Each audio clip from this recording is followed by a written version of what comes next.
saatnya kita bergeser pemirsa, yakni ke Pengadilan Negeri Jakarta Selatan, di mana saat ini sedang berlangsung sidang gugatan pra-peradilan dari Sekretaris Jenderal PDI Perjuangan Hasto Kristianto yang dilakukan atau digelar pada Rabu 5 Februari 2025. Kita akan menyimak bagaimana jalannya sidang pra-peradilan tersebut. Assalamualaikum warahmatullahi wabarakatuh. Balik lagi di Kajian Online.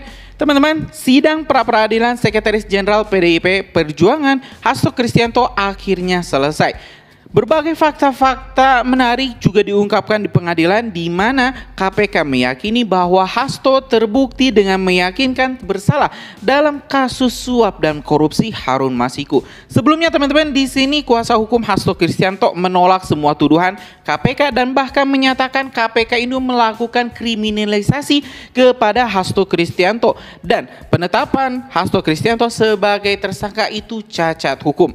Dan hari ini teman-teman, kita bakal melihat rangkuman dari sidang pra-peradilan Hasto Kristianto yang berlangsung selama 6 jam. Kita telah rangkum dengan durasi kurang lebih hanya 12 menit.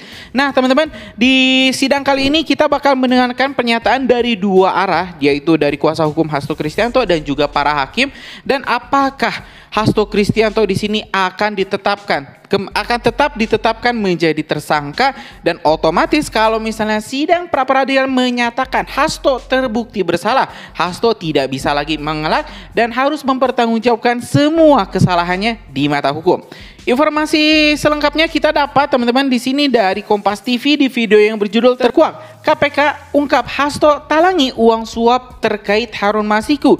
Dalam press release-nya di sini sidang pra-peradilan Sekretaris Jenderal PDIP Hasto Kristianto yang digelar di Pengadilan Negeri Jakarta Selatan pada Kamis tanggal 6 Februari 2025. Kepala Biro Hukum KPK Iskandar Marwanto mengungkapkan besaran uang suap yang ditalangi Hasto di kasus Harun Masiku. Masih pada tanggal 16 Desember 2019, Doni Tri Istiqomah menghubungi Saiful melalui chat WhatsApp yang berbunyi, "Mas Hasto ngasih 400 juta, yang 600 jutanya dari Harun, katanya sudah aku pegang," kata Kepala Biro Hukum KPK Iskandar Marwanto. Oke teman-teman, biar lebih lengkap dan gak jadi simpang siur, kita bakal langsung teman-teman perlihatkan hasil sidang pra-peradilan Hasto Kristianto Sekjen PDIP. Yuk teman-teman, kita simak video selengkapnya. Bahwa beberapa waktu kemudian bulan Desember 2019, Saiful Bahri menerima pemberitahuan dari Agustiani Trio Fidelina bahwa dana yang diminta oleh Mas Setiawan adalah sebesar 1 miliar rupiah. Atas permintaan tersebut, Saiful minta Agustiani Trio Fidelina untuk menawar dan akhirnya disepakati bahwa biaya operasional adalah sebesar 900 juta rupiah. Bahwa selanjutnya, Saiful Bahri dan Doni Tri Istiqomah menemui Harun Masiku di restoran Hotel Grand Hyatt dan menyampaikan permintaan tersebut. Pada pertemuan tersebut, Harun Masiku menyanggupi untuk membiayai dana operasional sebesar 1.500.000.000 rupiah. Selanjutnya Hasto Kristianto mempersilahkannya. Bahwa sekitar tanggal 13 Desember 2019, Saiful Bahri melaporkan kepada Hasto Kristianto terkait kelanjutan dan perkembangan urusan Harun Masiku. Atas hal itu Hasto Kristianto mengatakan, "Ya, silahkan saja. Bila perlu saya menyanggupi untuk menalanginya dulu agar urusan Harun Masiku cepat selesai." Kemudian siang harinya, Saiful Bahri menemui Harun Masiku di kantor DPP PDI Perjuangan dan menjelaskan bahwa perkembangan urusan tersebut sudah dilaporkan kepada Hasto Kristianto. Bahwa pada tanggal 16 Desember 2019 sekitar pukul 16 waktu Indonesia Barat, Kusnadi selaku staf DPP PDI Perjuangan menghadap Doni Tri Istiqomah di ruang rapat kantor DPP Perjuangan di Jalan Diponegoro nomor 58 Menteng, Jakarta Pusat. Saat itu Kus menyerahkan titipan uang yang dibungkus amplop warna coklat yang dimasukkan di dalam tas ransel berwarna hitam dan mengatakan, Mas ini ada perintah Pak Sekjen untuk menyerahkan duit operasional 400 juta ke Pak Saiful, yang 600 juta Harun katanya." Bahwa selanjutnya masih pada tanggal 16 Desember 2019, Doni Tri Istiqomah menghubungi Saiful Bahri via chat WA yang berbunyi, "Mas Hasto ngasih 400 juta, yang 600 Harun katanya. Duit udah kupegang." Saiful Bahri kemudian menanyakan, "Sing apa rupiah? Malam saja kita ketemu." Atas pertanyaan tersebut, Doni Tri Istiqomah kemudian membuka titipan uang tersebut dan menghitungnya. Uang yang ada di dalam amplop tersebut adalah uang rupiah dengan bentuk pecahan Rp50.000 sejumlah 400 juta rupiah. Saiful Bahri kemudian menjawab, "Wah, harus disingkan dulu." dalam percakapan WA tersebut. Saiful Bahri akan menukarkan dalam bentuk Singapura dolar pada esok harinya. Selain itu, Saiful Bahri juga mengatakan bahwa MHK yang artinya Hasto Kristianto memberitahu Saiful Bahri untuk memberikan uang sejumlah 400 juta rupiah dulu. Bahwa pada tanggal 16 Desember 2019 sekitar pukul 18.30 waktu Indonesia Barat, Doni Tri Istiqomah berangkat ke Starbucks Metropol untuk bertemu Saiful Bahri sambil membawa titipan uang sebesar 400 juta rupiah tersebut. Setelah Doni Tri Istiqomah bertemu Saiful Bahri, Doni Tri Istiqomah langsung mengatakan, ini ada uang untuk operasional pelaksanaan putusan MA di KPU, perintah Pak Sekjen untuk urusan Pak Harun. Saiful Bahri lalu mengatakan, oke, mantap, kajian hukumnya kapan? Doni Tri Istiqomah menjanjikan 2-3 hari selesai. Saiful Bahri kemudian memanggil sopirnya yang bernama Ilham dan meminta untuk memindahkan titipan uang dari mobil Doni Tri Istiqomah berupa Toyota Fortuner warna putih dengan nomor polisi B491 KEN di parkiran Metropol ke mobil Saiful Bahri Mitsubishi Pajero warna hitam. Pada saat itu Doni Tri Istiqomah tidak ikut ke mobil dan hanya menyerahkan kunci mobil ke Ilham untuk mengambil amplop berwarna coklat berisi uang tersebut. Bahwa pada tanggal 16 Desember 2019 jam 19.28 waktu Indonesia Barat, Hasto Kristianto menghubungi Saiful Bahri melalui chat WhatsApp yang berbunyi, tadi ada 600, yang 200 dipakai untuk DP penghijauan dulu. Kemudian Saiful Bahri menjawab, siap mas. Bahwa pada tanggal 17 Desember 2019, Saiful Bahri meminta Agustiani Triofidelina untuk menyampaikan uang muka atau down payment atau DP biaya operasional sebesar 200 juta rupiah kepada Wahyu Setiawan. Kemudian Saiful Bahri dan Agustiani Triofidelina bertemu di Mall Pejaten Village. Dalam pertemuan tersebut, Saiful Bahri memberikan uang kepada Agustiani Triofidelina dalam amplop putih berupa 19 uang pecahan 1000 Singapura dolar yang disampaikan kepada Wahyu Setiawan. Beberapa saat kemudian Wahyu Setiawan hadir di Mall Pejaten Village tersebut dan bergabung dengan Saiful Bahri dan Agustiani Triofidelina. Dalam pertemuan tersebut mereka membicarakan mengenai langkah-langkah penetapan caleg dapil Sumsel 1 atas nama Harun Masiku. Kemudian Saiful Bahri meninggalkan Agustiani Triofidelina dan Wahyu Setiawan lebih dulu untuk kemudian kembali ke rumah. Setelah Saiful Bahri meninggalkan Pejaten Village, Agustiani Triofidelina menyerahkan uang yang dititipkan Saiful Bahri kepada Wahyu Setiawan. Bahwa pada tanggal 23 Desember 2019, Saiful Bahri menerima uang dari Harun Masiku secara tunai sebesar 850 juta rupiah untuk membiayai dana operasional terkait kepentingan Harun Masiku tersebut. Selanjutnya Saiful Bahri melaporkan penerima uang dari Harun Masiku tersebut pada Hasto Kristianto melalui WhatsApp tanggal 23 Desember 2019 yang berbunyi, izin lapor mas, hari ini Pak Harun geser oleh 850. Selanjutnya dari uang sebesar 850 tersebut, Saiful Bahri menukarkan uang sebesar 400 juta rupiah menjadi mata uang Singapura dolar sebesar 39.000 Singapura dolar dengan maksud untuk diserahkan kepada Wahyu Setiawan melalui Agustiani Triofidelina. Sedangkan sisanya sebesar 100 juta rupiah akan diserahkan Saiful Bahri kepada Doni Tri Istiqomah dan 350 juta dipegang oleh Saiful Bahri sendiri untuk dana operasional.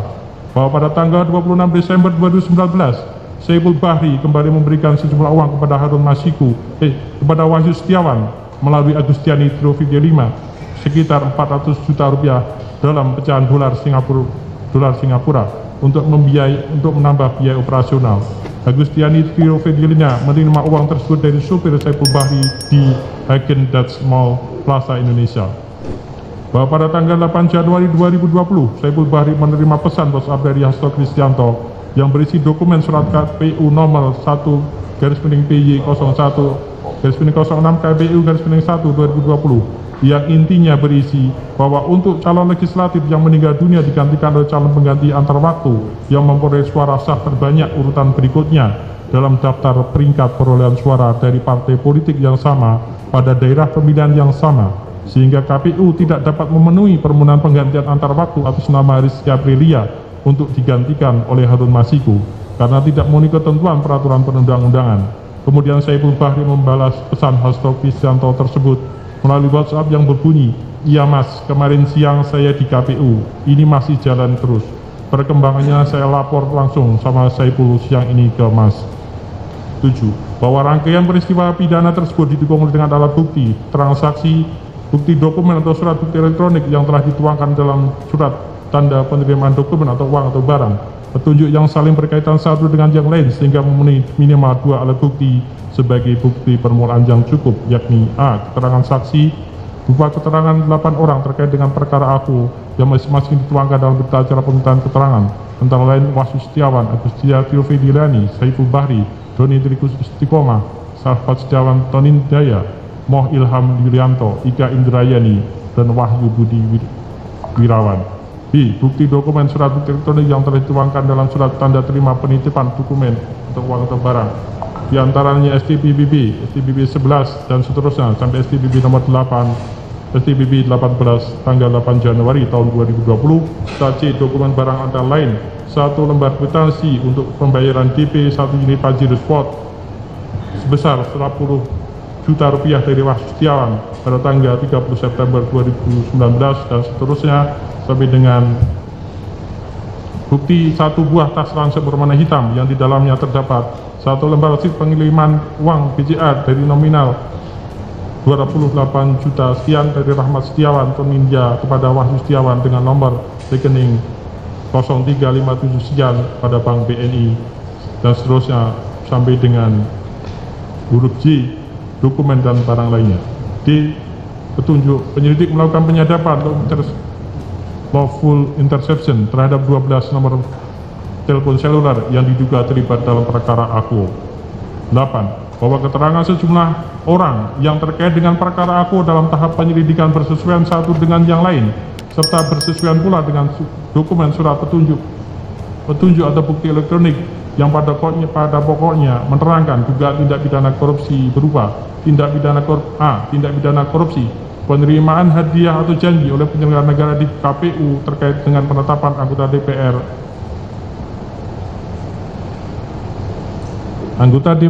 RI terpilih tahun 2019-2024 yang dilakukan oleh Wahyu Setiawan bersama-sama dengan Astiani Tio yang diduga melanggar pasal 12 huruf A, pasal 12 huruf B atau pasal 11 Undang-Undang 31 1999 sebagaimana telah diubah dengan Undang-Undang Nomor 20 Tahun 2001 tentang pemberantasan tindak pidana korupsi junto pasal 55 ayat 1 ke 1 KUH pidana. B. Tindak pidana korupsi berupa pemberian hadiah atau menjanjikan sesuatu kepada pegawai negeri atau penyelenggara negara di KPU tentang penetapan anggota DPR RI terpilih 2019-2024 yang dilakukan oleh Harun Masiku bersama-sama Saiful Bahri dan kawan-kawannya diduga melanggar pasal 5 ayat 1 huruf A dan pasal 5 ayat 1 huruf B atau pasal 13 Undang-Undang Pemberantasan Tindak Pidana Korupsi junto pasal 55 ayat 1 ke 1 KUH pidana. 9. Berdasarkan bukti permulaan yang cukup berjumlah lebih dari 2 alat bukti berupa dokumen, keterangan sejumlah orang dan yang terkait dengan perkara aku dan sejumlah uang serta petunjuk. Selanjutnya penyidik termohon menyusun hasil penyelidikan tersebut dalam laporan hasil penyelidikan LHP 02 tahun 2020 tanggal 9 Januari tahun 2020 tentang dugaan tindak pidana korupsi penerimaan hadiah atau janji oleh penyelenggara negara di KPU terkait penetapan anggota DPR RI terpilih 2019-2024 dan melaporkan kepada termohon untuk kemudian dilakukan gelar perkara atau ekspos yang dihadiri dengan pimpinan, deputi penindakan dan eksekusi, direktur penuntutan, direktur penyidikan, serta satgas penyidikan, satgas jaksa penuntut umum perkara aku. Proses gelar perkara inilah yang merupakan proses validasi oleh pejabat yang berwenang atas kecukupan bukti permulaan yang cukup, yaitu 2 alat bukti yang secara kualitas dan kuantitas relevan dengan perkara yang diketemukan oleh penyidik termohon berdasarkan pasal 44 ayat 1 Undang-Undang KPK. 10. Bahwa dalam gelar perkara atau ekspos tersebut penyidik termohon dalam penyampaian laporan sudah langsung memaparkan perolehan bukti permulaan yang cukup.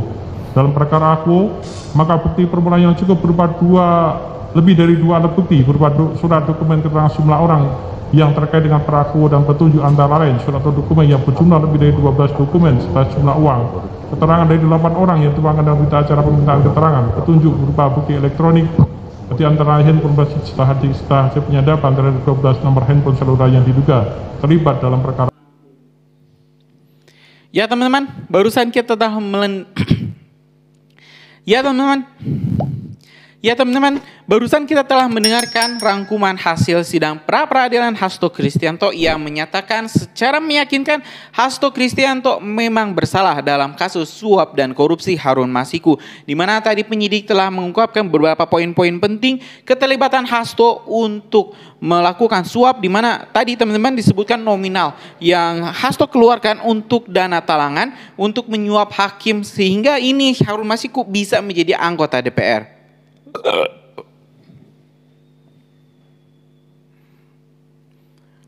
Saya rasa sidang pra-peradilan ini akan berakhir lebih cepat daripada dugaan kita. Hasto Kristianto akan tetap dinyatakan sebagai tersangka dan kini tinggal bola panasnya tinggal di KPK. Apakah KPK berani melakukan penangkapan Sekjen Hasto Kristianto atau tidak? Karena kalau misalnya sidang pra-peradilan ini dinyatakan bahwa Hasto ini bersalah, maka tidak ada lagi satu kekuatan yang bisa menghalang-halangi KPK untuk menangkap Hasto Kristianto.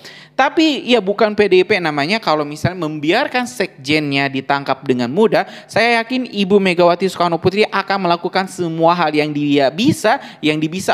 bisa dilakukan oleh Ibu Megawati, mau itu melakukan lobby politik, mau itu melakukan intimidasi, apapun pasti akan dilakukan karena ya Pak Hasto ini megang kunci, teman-teman. Ini kunci berbagai kasus-kasus yang saat ini memang masih menjadi teka-teki, apa itu Termasuk ini kasus EKTP yang juga menyeret nama-nama besar PDIP seperti Puan Maharani, Pramono Anung, dan juga Ganjar Pranowo. Kalau satu kena, semua kena. Itulah yang paling ditakuti oleh Ibu Megawati Soekarno Putri. Terima kasih telah menyimak informasi dari kajian online teman-teman. Assalamualaikum warahmatullahi wabarakatuh.